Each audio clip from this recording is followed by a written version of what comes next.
பல்லாங்கொட்டை gravy எப்படி பண்ணுறது பார்ப்போமா வாங்க. பல்லாங்கொட்டைக்கு உப்பு போட்டு வேக வச்சுக்கலாம். பல்லாங்கொட்டை பெனிஃபிட்ஸ் பாஸ் பண்ணி போட்டுக்கோங்க. இப்போ 2 ஸ்பூன் எண்ணெய் ஊற்றிக்கலாம். பட்டலாங்க சோம்பு சேர்த்துக்கலாம்.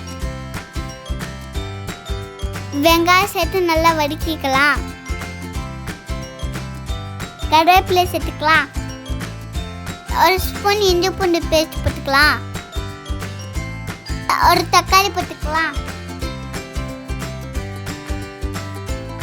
1 ஸ்பூன் மிளகாய் தூள் போட்டுக்கலாம். 1 ஸ்பூன் மல்லித்தூள் போட்டுக்கலாம்.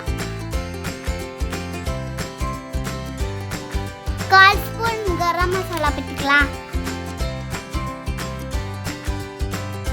தண்ணி சேர்த்து நல்லா வதக்கிக்கோங்க.